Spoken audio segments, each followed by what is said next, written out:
کہ کعبہ شریف بھی ایک پتھر سے بنا ہوا ہے تو ہم لوگ سجدہ اسی کی طرف کرتے ہیں، تو کیا یہ اس کے بارے میں ہمیں ان کو کیا جواب دوں؟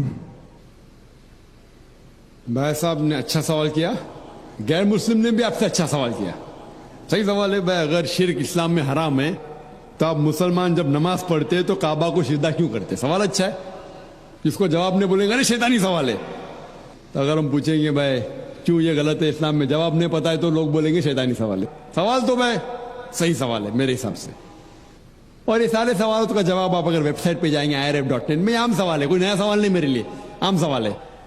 اس کا جواب یہ ہے کہ کوئی بھی مسلمان کعبہ کی عبادت نہیں کرتا. کعبہ ہمارے لیے قبلہ ہے، دشا ہے، ایک ڈائریکشن ہے.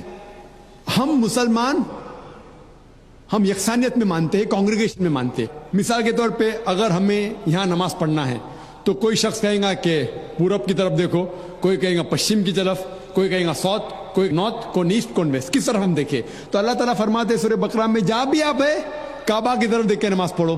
کعبہ ایک دشا ہے، ہمارے لیے قبلہ ہے. اور جب سب سے پہلے ساری دنیا کا نقشہ جو جغرافی ورلڈ میپ بنائی وہ مسلمانوں نے، الادریسی نے 1154 میں 1154 میں. اور جب مسلمان جغرافی ورلڈ میپ بناتے تھے تو ساؤتھ پول اوپر تھا اور نارتھ پول نیچے تھا اور کعبہ بیچ میں تھا. یہ ویسٹرنرز انگریز لوگ آئے اور میپ کو الٹا کیا، نارتھ پول اوپر ساؤتھ پول نیچے، بٹ پھر بھی الحمدللہ کعبہ سینٹر میں ہی ہے، بیچ میں ہی ہے. تو دنیا کے کوئی بھی حصے میں آپ ہے کعبہ کی طرف دیکھ کے آپ نماز پڑھو.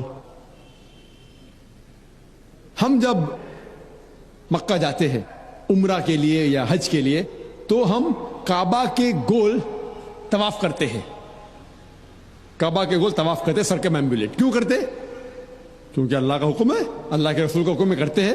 لیکن لاجیکلی سوچ سکتے ہیں کہ ہر دائرے کا، ہر سرکل کا ایک ہی سینٹر ہے، ایک ہی بیچ کا ایسا سینٹر ایک ہے. تو ہم جب طواف کرتے ہیں، گرد گھومتے ہیں، یہ تسلیم کر رہے ہیں کہ اللہ ایک ہے، اسی لیے ہم طواف کرتے ہیں. اور جو حضرت عمر رضی اللہ عنہ نے کہا کعبہ کے بارے میں، سنگ اسود کے بارے میں، وہ ساری غلط فہمی دور کر لیتا ہے.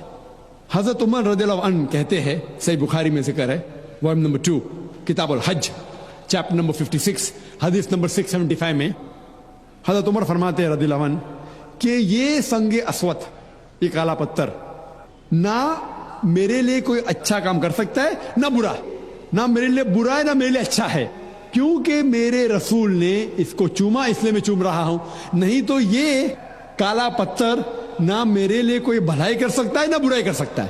یہ الفاظ دوسرے خلیفہ حضرت عمر رضی اللہ عنہ کہ کافی ہے انسانیت کو بتانے کے لیے کہ ہم کعبہ کو نہیں پوچھتے. اور ایک تو نقطہ ہم غیر مسلم سے کہہ سکتے ہیں، اور جو میں اکثر کہتا ہوں، کہ محمد صلی اللہ علیہ وسلم کے دور میں کئی صحابہ کعبہ پہ کھڑے ہو کے اذان دیتے تھے. میں یہ پوچھنا چاہتا ہوں، کوئی بھی بت کی عبادت کرنے والا جو بت کی عبادت کرتا ہے اس کے اوپر کبھی بھی کھڑے نہیں رہیں گا. تو صحابہ کعبہ پہ کھڑے ہو کے، حضرت بلال رضی اللہ عنہ وہ کعبہ پہ کھڑے ہو کے اذان دیتے تھے. یہ صاف ہے کیونکہ ہم کعبہ کی عبادت نہیں کرتے، اسی لیے صحابہ کعبہ پہ کھڑے ہو کے بھی اذان دیتے تھے. Hope that answers the question.